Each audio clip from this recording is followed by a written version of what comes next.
So, hello. For today, mag-paint tayo ng model natin. Pero, hindi natin basta-basta ipipaint lang. Maglalagay tayo ng matte cap o tinatawag nating material capture. Okay, so, magde-demo ako ng material capture para mas maintindihan nyo. Okay, so, sige, start tayo. So, tanggalin ko muna yung grid. Yan. So, ang material capture, basically, kinukuha yung image. Tapos, tinatry niyang i-reflect sa 3D object nyo. So, saan makikita yon? Sa rendering. Then, ito, matte cap. 'Di ba?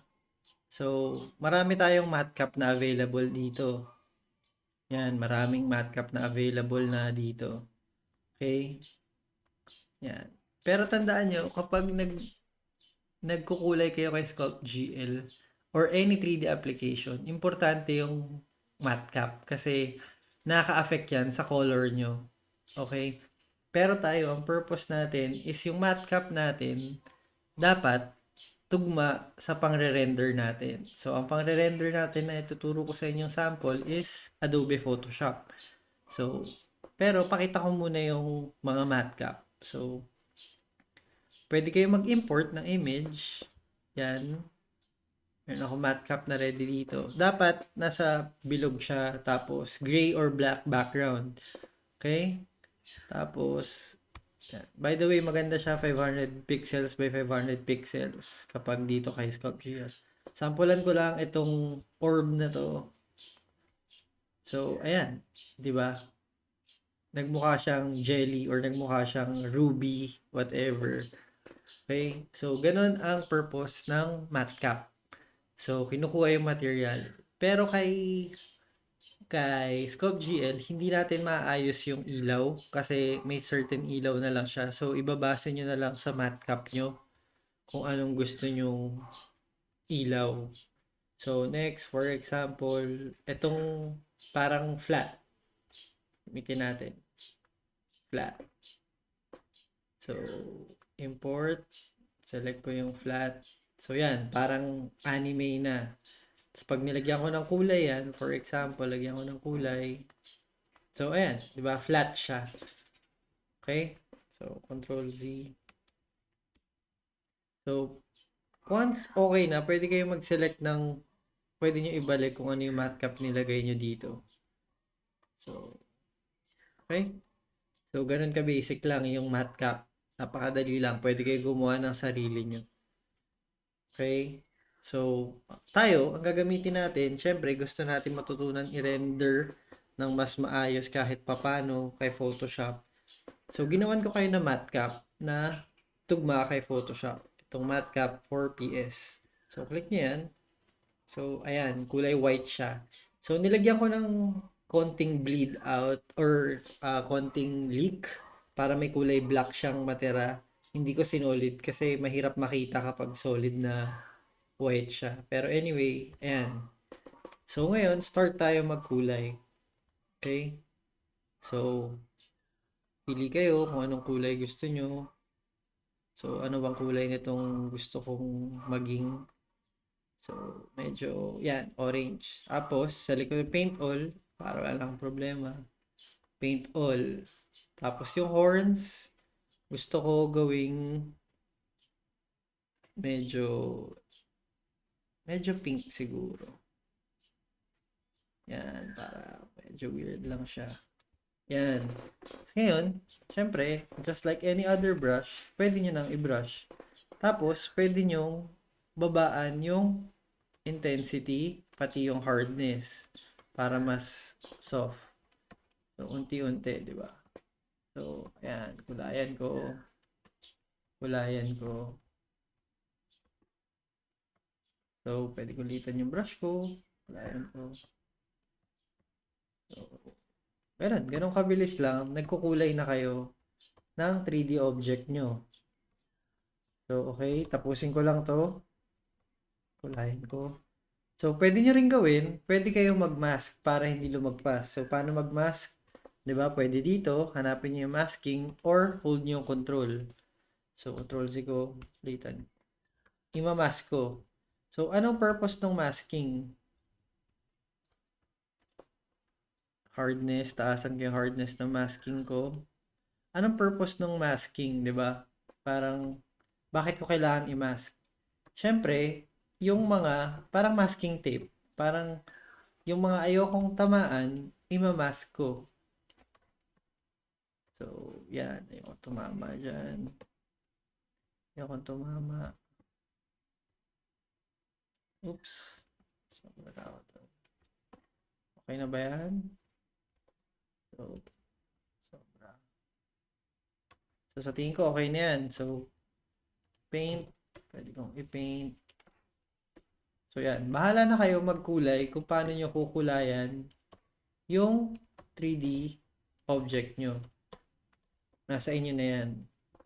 Ayan na siya. Dagdagan dito.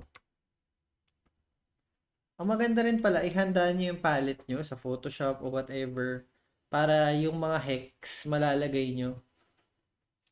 Ayan o, malalagay nyo dyan.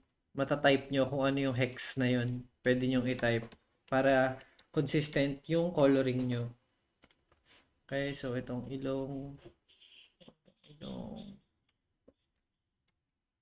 mata.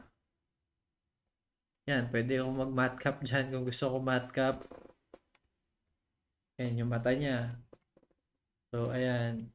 Pero hindi nyo basta-basta malalagay yung matte cap sa Photoshop. So, na muna. Gandang kulay ng mata niya. Okay. Yan. Tapos, kulay ako.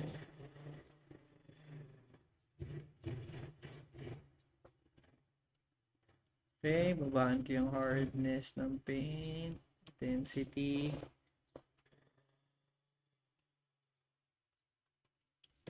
Okay, ang pangit ng kulay niya doon.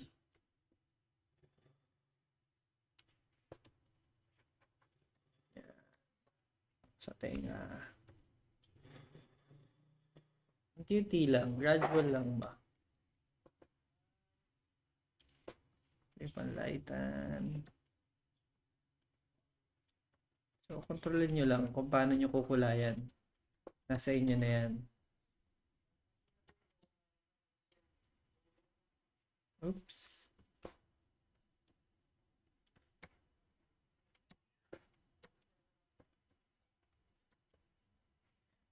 Pwede kong off yung symmetry para lang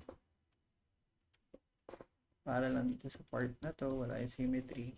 Minsan maganda rin talaga magkulay ng walang symmetry para mas natural. Pero nasa inyo naman yun kung lalagay nyo symmetry para mabilis din matapos. Tapos tsaka nyo na lang tanggalin yung symmetry. Pero yan, pinapakita ko lang. Kulay lang tayo dito. Highlights lang. Sa baba. Lagay tayo konti sa baba.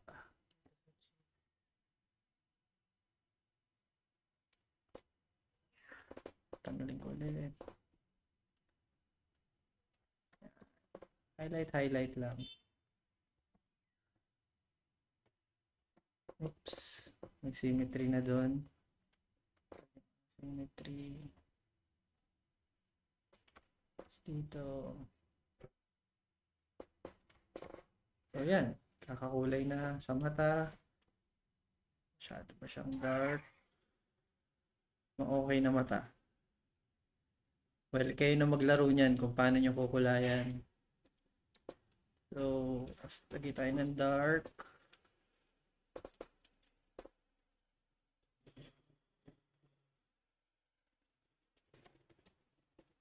Tapos, lighter shade. Wala ko ng hardness. Yung sinasabi ko, yung symmetry. Symmetry. Symmetry. So, balik tayo dito.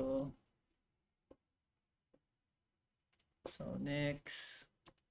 sabihin natin itong ngipin, fangs. Zoom in ko. Again, pwede kayo oops, masyado na zoom in. Pwede kayo tawag dun? Pwede kayong mag-mask para makulayan. Tsaka nag-a-affect din sa yung tawag doon, yung yung pag-paint, nakaka-affect din yung resolution na. Wala pala akong symmetry. So, ingat kayo. Ayan, mahina yung resolution dyan. Kaya, syempre, mahina din yung solid, pagka-solid ng paint. Pero okay lang. Since puti lang naman yan, wala namang ibang detail yan. Siguro yan. Ito na konti dito. Tapos, tayo na red. Sa bibig.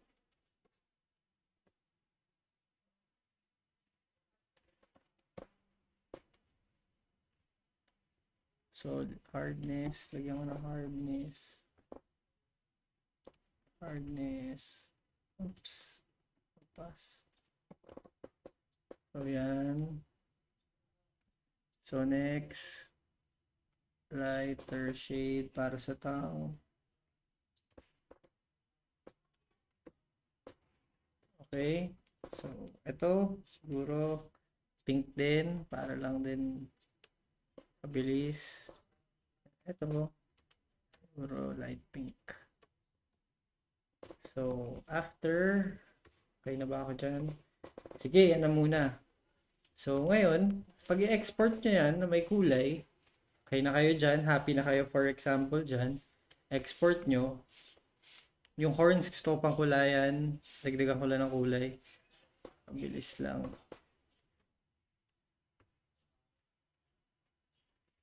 Para lang may konting dimension.